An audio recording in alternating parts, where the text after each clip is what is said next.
ওই দিল্লিওয়ালাকে হটাও স্লোগান উঠছে বলেই ফ্যাসিস্টকে হটাও, সাম্প্রদায়িককে হটাও, আপকি বার 400 পার যে স্লোগান দিয়েছিল এখন আর কয় না। মোদির গলা ছোট হয়ে গেছে, এই কারণে উবায়দুল কাদেরদের গলাও ছোট হয়ে গেছে। মোদি গেলে গায়ে এখানে উবায়দুল কাদেররা থাকতে পারবে না।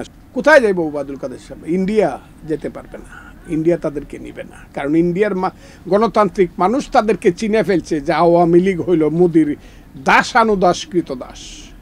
কাজে ইন্ডিয়ার গণতান্ত্রিক মানুষও তাদেরকে নিবে না। আর যাবে কোথায়? London no place, America no place, কোথাও যেতে পারবে না। এই সরকার কি এরা চালায়? এই সরকার কি আওয়ামী লীগ চালায়? নো। এই সরকার, আমি খুব কঠিনভাবে বলতে চাই না, এই সরকার আমার দেশ থেকে চলে না। এই সরকার কোথাও না কোথাও আমার প্রতিবেশীর ইশারাতে চলে। এটা আমি বলি না, এটা উবায়দুল কাদের সাহেব বলছে।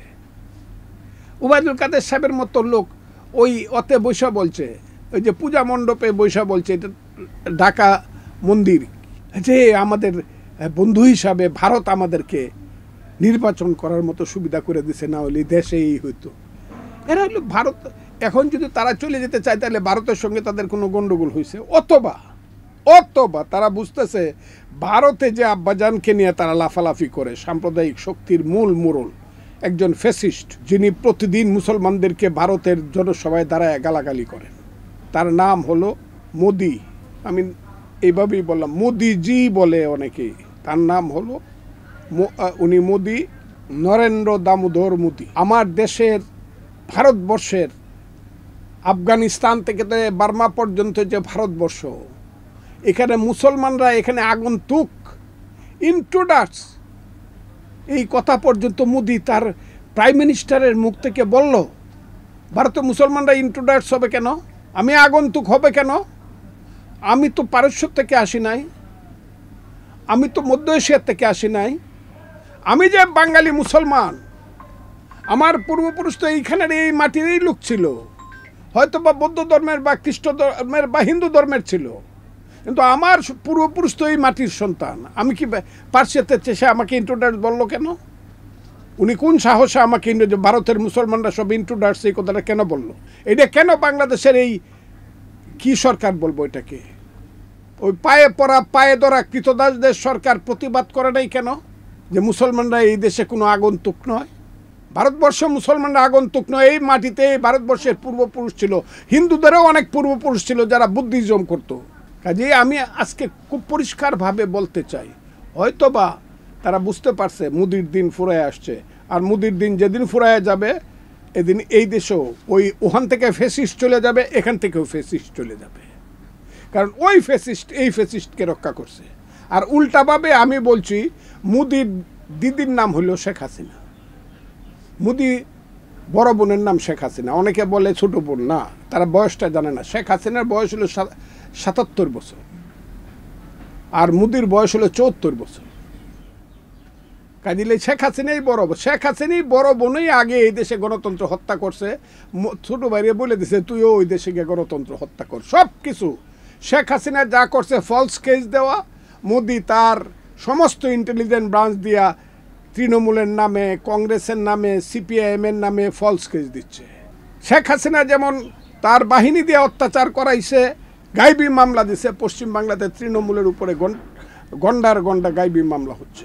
শেখ হাসিনা যেমন আমার দেশের সবচেয়ে বড় নেতাদের মধ্যে বড় দলের নেতা মির্জা ফখরুল ইসলাম আলমগীর সহ বিএনপির সমস্ত নেতাদেরকে জেলখানায় নিয়ে গেছে, তার কাছ থেকে শিক্ষা নিয়ে, দিদির কাছ থেকে শিক্ষা নিয়ে মোদিও ওইখানে দেখা গেছে দিল্লির মুখ্যমন্ত্রী কেজরিওয়ালের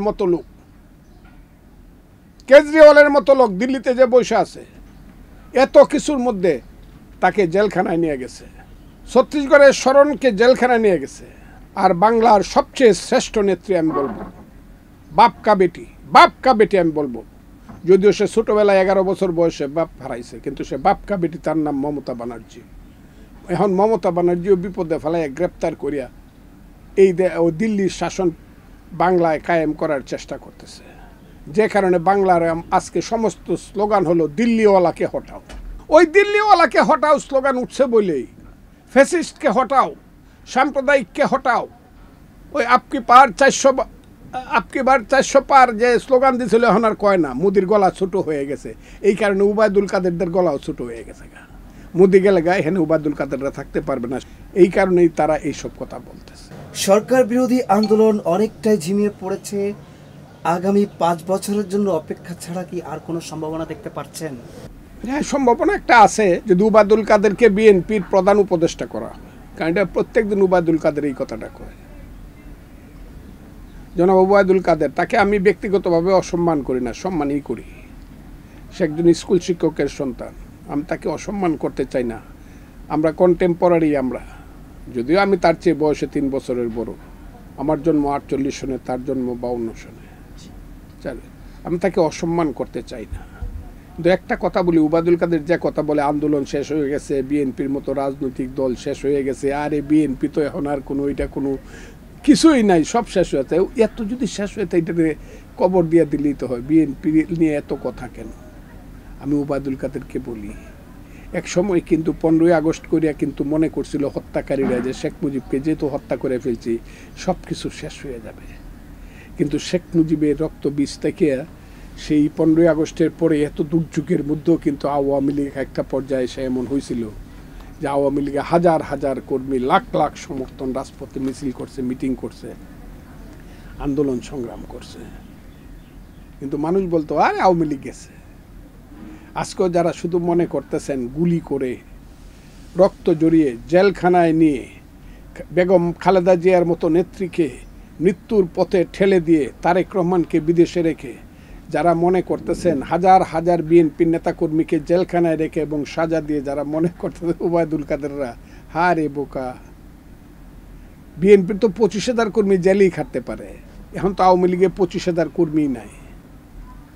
আওয়ামী লীগে যারা আছে কর্মী, যারা আওয়ামী লীগে ছিল, জয় বাংলার কর্মী যারা ছিল, কান্দে কান্দে যারা স্লোগান দিত এক মুজিবের রক্ত থেকে, লোকেরা তো সব মরিয়ে গেছে গার, সব ঘরে বসে কান্দে। এখন তো সব লুটেরার বাচ্চারা, এখন তো সব হাইব্রিডের বাচ্চারা আওয়ামী লীগ করে, কিন্তু বিএনপির এখনো 25,000 নেতা কর্মী আছে জেল কাটার মতো।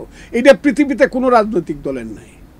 কাজে বিএনপি শেষ হয়ে যাবে যারা বলে ভুল বলে, কারণ বিএনপি মরতে মরতে বাঁচতেছে, আর উবায়দুল কাদেররা বাঁচতে বাঁচতে মরে দেব।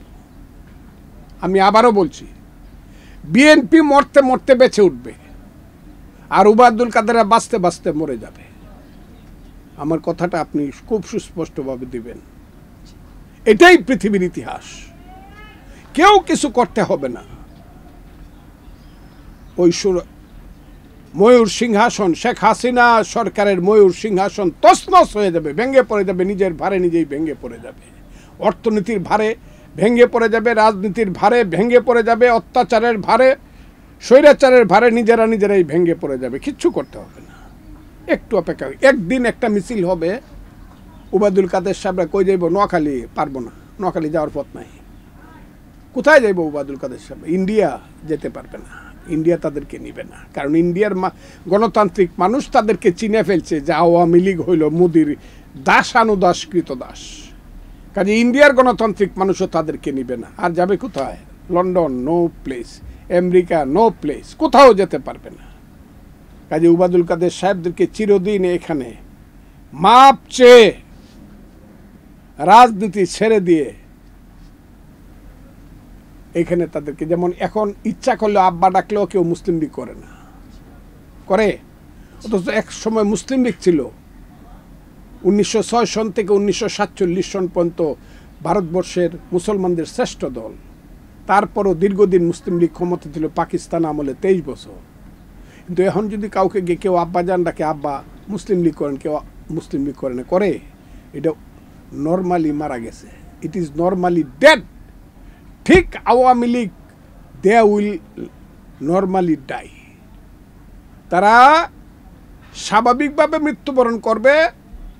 এবং উবায়দুল কাদেরের তো আর সন্তান নাই, তার নাতি হওয়ারও ব্যাপার নাই। তবে আমাদের নাতি নাতনরা শুনবো আওয়ামী লীগ নামে একটা দল ক্ষমতায় ছিল, কিন্তু তখন আব্বা ডাকলেও কেউ আওয়ামী লীগ করবো না। এখন যখন কেউ আব্বা ডাকলেও মুসলিম লীগ করে না, করবে না। This time will come. এবং এটা কইতে আমার খুব কষ্ট হয়। কেন? আমি এই দলটা একদিন করতাম, একদিন গড়ে তুলছিলাম, যখন তোমার কেউ ছিল না তখন ছিলাম আমি ছিলাম, আমি চ্যালেঞ্জ করলাম। যখন বটতলায় বক্তৃতা করার মতো কেউ ছিল না ছাত্রনেতা, মেজর আরিফরা যখন ঢাকা বিশ্ববিদ্যালয়ের ভাইস চ্যান্সেলরের বটগাছের নিচ থেকে বলতো ফজলুর রহমানকে গলা বন্ধ করতে বলো, তা না হলে ব্রাশ ফায়ার করব, তখন আমি ঘন্টার পর ঘন্টা বক্তৃতা করতাম। সেই কারণে আমি বলছি যে আওয়ামী লীগ কেউ কোনোদিন করবে না, এটা বলতে আমার কষ্ট হয়, কিন্তু এটাই ইতিহাসের সত্য হিসেবে পরিগণিত হবে, এবং এটা উবায়দুল কাদেরদের জন্য। এবং উবায়দুল কাদের কে? যেখানে ল্যাংড়া ফজলুর রহমানের ছেলে সালমান রহমানরা বলে এই আমরা বাংলাদেশ ঠিক করে দিতেছি। আমি পরশুদিন তার বক্তৃতা শুনলাম, শুনে মনে হলো আল্লাহ আমাকে মৃত্যু দাও। সালমান রহমানরা বাংলাদেশ ঠিক করে দিব, এই বাংলাদেশে আমাদের থাকতে হবে, এটা আমি বাঁচতে চাই না। আমি আবারও বললাম, আমি সালমান রহমান ব্যক্তি সালমান রহমানের বিপক্ষে না, কিন্তু সালমান রহমান আওয়ামী লীগ করে, তার বাপের নাম ফজলুর রহমান, যারা 52 সনে গুলি করায় মানুষ মারছে, শিক্ষামন্ত্রী ছিল, যারা ওসিয়ত করে পূর্ব পাকিস্তানে কবর না নিয়া কবর নিচে করাচিতে, তার ছেলেরা এই দেশ ঠিক করে দিবে, আর এই দেশে আমার ফজলুর রহমানের থাকতে হবে। এই দেশটা আমি চাইও না, এই দেশ আমি মুক্তিযুদ্ধের দেশ মনে করি না, এর আগে আমার মৃত্যু হওয়া উচিত। এটা উবায়দুল কাদেররা থাকতে পারে, একটু পাইলো, আহা চাটলো চুটলো একটু চকলেটের মতো মিশে, বাচ্চা ছেলেরা যেমন চকলেট পাইলে পরে চাটতে খুব পছন্দ লাগে, উবায়দুল কাদেররা একটু ক্ষমতার সার। কিন্তু ক্ষমতা কি? What is power? They do not know it. Power is people, leader is light. Power is people. জনগণ